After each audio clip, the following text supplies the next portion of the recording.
नमस्कार, स्वागत है आप सभी का एनएफ न्यूज पर। मैं हूं आपके साथ रोहित और मेरे साथ है मेरे सहयोगी अभिषेक पुंडे। बात होगी आज सुप्रीम कोर्ट के एक आदेश को लेकर, प्लेसेस ऑफ वर्शिप एक्ट 1991 को लेकर। दरअसल इस वक्त सुप्रीम कोर्ट में तमाम याचिकाएं थी।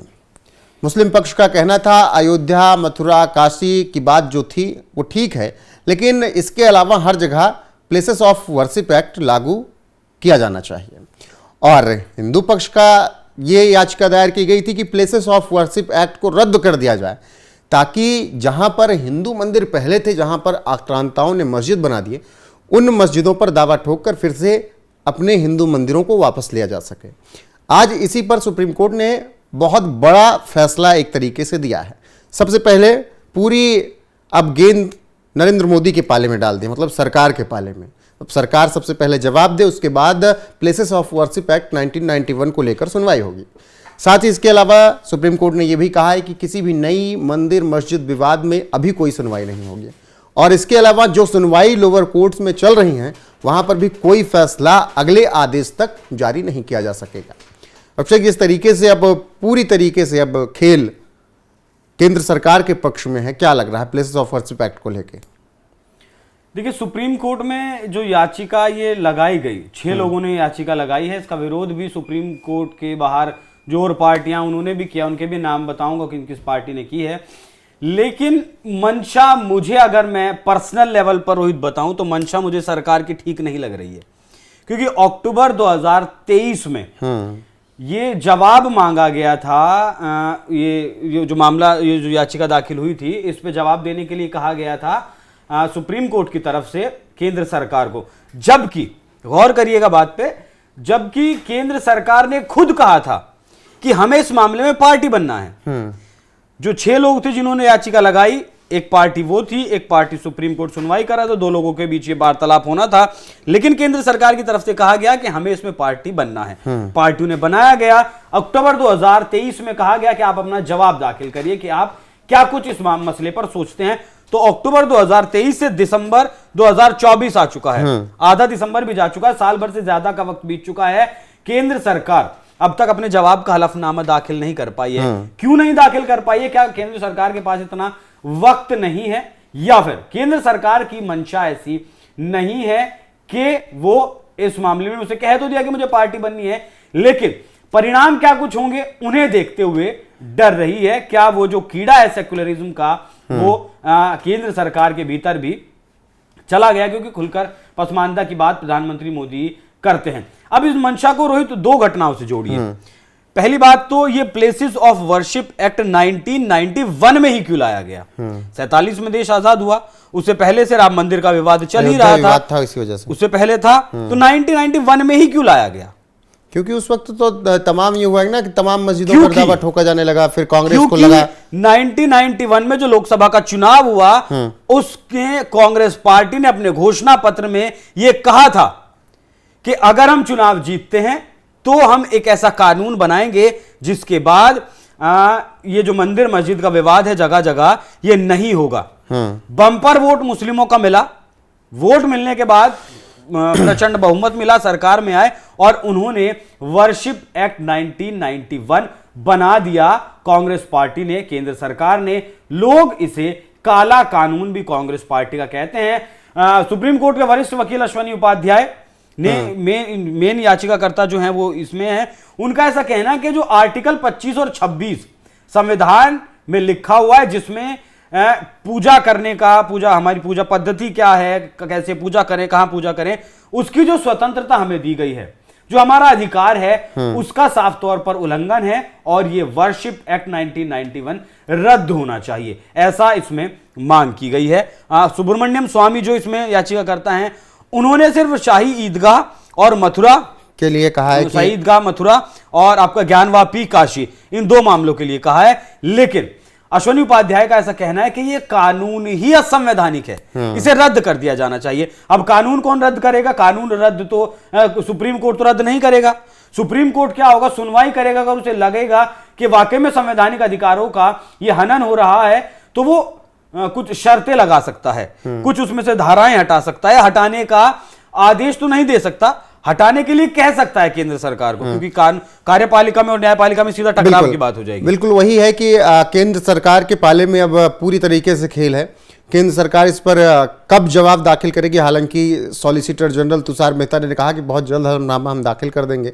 4 हफ्ते का मुझे लग रहा है कि वक्त मिला है। 4 हफ्ते और इन 28 दिनों में अब सरकार को, मतलब अगले महीने जब सुनवाई होगी जनवरी में, और उस वक्त कुंभ भी अपने चरम पर होगा, तो मुझे लग रहा है कि मुद्दा बहुत बड़ा बनेगा, क्योंकि कुंभ में सब साधु संत एक होंगे, उनकी तरफ से भी दबाव अभिषेक बहुत ज्यादा होगा मुझे लग रहा है। तो केंद्र सरकार को बहुत सोच समझ के हलफनामा अपना दाखिल करना होगा। हलफनामा तो दाखिल करना होगा। देखिए, हलफनामा दाखिल करने का मतलब मुझे नहीं पता कि क्या कुछ वो अपने हलफनामे में लिखेंगे, लेकिन 2 ही चीज है, या तो ये एक्ट बना रहेगा या ये एक्ट खत्म होगा। या तो एक्ट बना रहेगा या खत्म होगा। खत्म होगा तो इस देश में बवाल होगा, 100% होगा, क्योंकि एक संभल को ले लीजिए, 24 नवंबर के दिन सर्वे टीम के साथ जो कुछ हुआ वो पूरे देश ने देखा, किस तरीके से बवाल हुआ। अटाला मस्जिद जौनपुर में सर्वे का आदेश दिया गया कोर्ट के द्वारा, लेकिन घुसने नहीं दिया गया सर्वे टीम को, और अब व्यवस्था पुलिस कर रही है कि किस तरीके से सर्वे टीम को अंदर लेकर जाया जाए। तो जो उन्मादी भीड़ है, मैं बदायूं में भी गया, वहां जाके मैंने मस्जिद का विवाद कवर करने की कोशिश की, लेकिन मैं पूरी जिम्मेदारी के साथ कह रहा हूं कि वहां जो लोग हम जिन लोगों से हमारी मुलाकात हुई मस्जिद के आसपास, वो बिल्कुल जाहिल लोग थे। उनके भीतर, उनके दिमाग में उन्माद का जो जहर भरा हुआ था वो एक अलग लेवल का था, आप उस लेवल को सोच भी नहीं सकते। मतलब मैंने उनसे बात की, मैं उसे समझ सकता हूं, मैं आपको बता रहा हूं, आप समझ नहीं सकते कि वो लेवल, किस लेवल का जहर उनके भीतर भरा हुआ था। तो केंद्र सरकार क्या जवाब दाखिल करती है? क्या केंद्र सरकार भी इस पक्ष में है कि वर्शिप एक्ट 1991 खत्म किया जाए? क्योंकि बीजेपी के बहुत सारे नेता ऐसे हैं, बीजेपी से जुड़े जो धर्मगुरु हैं, उनका ऐसा मानना है कि ये एक्ट खत्म होना चाहिए। नहीं, अगर एक्ट खत्म होता है तो फिर ऐसे में हिंदू संगठन हर एक मस्जिद पर दावत नहीं, अगर तुष्टीकरण के लिए एक्ट बनाया जा सकता है, जैसे मैंने बताया कि घोषणा पत्र में पहले कहा गया कि हम ऐसा कानून बनाएंगे, तो फिर ये संवैधानिक अधिकारों के लिए जो गलती कांग्रेस ने की कि एक पक्ष को देखते हुए उन्होंने इस तरीके का अध्यादेश पेश कर दिया सदन में, और फिर 1991 वर्शिप एक्ट लागू हुआ। अगर उसी तरीके से खत्म करके पूरी तरीके से ये सरकार अगर फैसला कर देती है, अध्यादेश बना देती है, सुप्रीम कोर्ट का ऐसा कोई फैसला आ जाता है, तो बात तो बराबर पड़ जाएगी। बीच का तो एक रास्ता होगा ना कि चलिए भाई 100 मस्जिदों, बहुत दूर की बात है। इस देश की राजधानी दिल्ली में आज भी आपको तुगलक रोड मिल जाएंगी, आज भी आपको अकबर रोड मिल जाएंगी। क्या करने आए थे वो लोग? लूटपाट करने आए थे ना, वह विचार उन्होंने किया ना यहां, और क्या किया?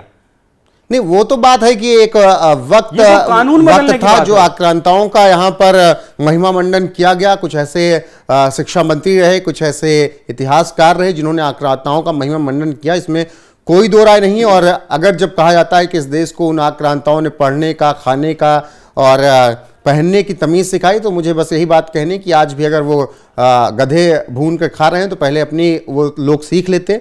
अगर यहाँ पर उन्होंने मस्जिदें, वो बड़ी बड़ी वो क्या कहते हैं, इमारतें बना दी, तो काबुल में भी कुछ बना ली होती ज़्यादा बेहतर था। तो ये सब तो महिमा मंडन हुआ, इसमें कोई झूठ नहीं है, इतिहासकारों ने महिमा मंडन किया। लेकिन क्या एक बीच का रास्ता अब नहीं हो सकता है कि चलो भाई 100 मस्जिद पर दावा किया, इनके सर्वे करवा दिया जाए? इसके अलावा नहीं। रोहित, सबूत तो 1800 मस्जिदों के हैं हिंदू पक्ष के पास, हिंदुओं के पास। मुझे ध्यान नहीं आ रहा उस किताब का नाम जिसमें सबूतों के साथ 18 मस्जिदों का जिक्र किया गया है। 1800 1800 का जिक्र किया गया है। कैसे बीच का रास्ता आप अपना लेंगे? जो याचिका दाखिल की गई रोहित, उसके खिलाफ में सुप्रीम कोर्ट में सीपीआईएम, इंडियन मुस्लिम लीग का तो चलो समझ में आता है, उनका नाम भी मुस्लिम लीग है, एनसीपी शरद पवार की पार्टी, आपकी ये लालू प्रसाद यादव की पार्टी, ऐसी 6 पार्टियां सुप्रीम कोर्ट में खिलाफ चली गई कि ऐसी याचिकाओं पर सुनवाई ही क्यों कर रहा है सुप्रीम कोर्ट। तो जमीयत उलेमा हिंद मुस्लिम लीग अगर जाती है सुप्रीम कोर्ट में आज तो याचिकाओं के खिलाफ, तो समझ आता है। तत्कालीन सीजीआई डीवाई चंद्रचूड़ पर भी तमाम सवाल अब तो उठ रहे हैं। लोग कह रहे हैं, बदायूं में मुस्लिम पक्ष के जो वकील थे, वक्फ बोर्ड के जो वकील थे, अशरार अहमद उनका नाम था शायद, जब मेरी उनसे बात हुई तो उन्होंने ऑन कैमरा इस बात को बोला कि डीवाई चंद्रचूड़ ने जो 2022 में आदेश दिया, 23 में काशी के परिप्रेक्ष्य में, वो पूरी ज्ञानवापी के परिप्रेक्ष्य में वो पूरी तरीके से गलत था। और डीवाई चंद्रचूड़ ने ये आदेश देकर एक बाढ़ ला दी इन मुद्दों की। अगर चंद्रचूड़ ये आदेश ना देते या ये ना कहते कि भाई अगर ढांचा नहीं बदल सकते, मूल संरचना जान सकते हैं, तो ऐसा नहीं होता। नहीं तो, और वो देश में उन्माद फैलाना चाहते हैं। उसको भी एक तरीके से अलग नजरिए से पेश किया जा रहा है। इलाहाबाद हाईकोर्ट का फैसला था कि सर्वे होना चाहिए, उसको डीवाई चंद्रचूड़ ने यही कहा कि देखिए खुदाई नहीं हो सकती, किसी तरीके की तोड़फोड़ नहीं हो सकती, कि तकनीकी के आधार पर आप क्या कहते हैं करवा लीजिए सर्वे। हालांकि इससे पहले मुस्लिम पक्ष ये कहता था हाँ रडार मैपिंग तकनीकी के जरिए करवा लीजिए, लेकिन जब ज्ञान वापी में खुलासे होने लगे तो वो इसके विरोध में हो गए कि भाई तकनीकी और रडार मैपिंग भी नहीं होनी चाहिए अब। बिल्कुल, बड़ा सवाल रोहित ये भी है कि अगर सर्वे हो भी जाता है, पता भी चल जाता है कि हाँ ये मंदिर को तोड़कर बनाया गया, तब क्या आप फिर से मस्जिद तोड़कर मंदिर बनाएंगे? क्या उन्हें आप वापस लेंगे? बिल्कुल, वो रास्ता एक देखना होगा कि क्या कुछ होता है, कैसे उस रास्ते से एक अच्छा जो सौहार्द बना रहे देश में, उससे किस तरीके से निकल सकते हैं। ये तमाम सवाल हैं केंद्र सरकार के साथ भी, ये तमाम सवाल प्रधानमंत्री नरेंद्र मोदी और गृह मंत्री अमित शाह के सामने हैं, ये तमाम सवाल उन मुख्यमंत्रियों पर भी मतलब उनके पास भी होंगे जहां पर ऐसे मामले चल रहे हैं, चाहे वो मध्य प्रदेश धार में भोजशाला का हो, अजमेर में चाहे क्या कहते हैं दरगाह शरीफ का हो, दिल्ली में चाहे हो, या फिर उत्तर प्रदेश में हो, तमाम जगह ऐसे मामले हैं। तो देखना होगा कि अब आगे सरकार क्या कुछ आखिरी लाइन, ये सरकार अगर संवैधानिकता के तौर पर एक देश एक कानून के हिसाब से अगर धारा 370 को खत्म कर सकती है, लगाई गई तो कांग्रेस के शासन में थी ना, अगर धारा 370 जैसे मुद्दे को खत्म किया जा सकता है, तो अगर ये एक्ट असंवैधानिक पाया जाता है तो वो सरकार, ये सरकार उसे भी खत्म कर सकती है, लेकिन बात है कि इच्छा शक्ति दिखाएगी या नहीं। बिल्कुल, 370 मुझे लगता है कि एक राज्य का मामला था, एक केंद्र शासित प्रदेश का मामला था, और ये पूरे देश का मामला है। तो फिलहाल बने रहिए हमारे साथ। आपको क्या लगता है वर्शिप एक्ट को लेकर, कमेंट में अपनी राय जरूर दीजिएगा। आगे जो भी अपडेट आएगी सुप्रीम कोर्ट से लेकर वर्शिप एक्ट को लेकर, हालांकि 28 दिनों में हलफनामा दायर करना होगा, कब सरकार हलफनामा दायर करती है देखना दिलचस्प रहेगा। बने रहिए हमारे साथ। नमस्कार।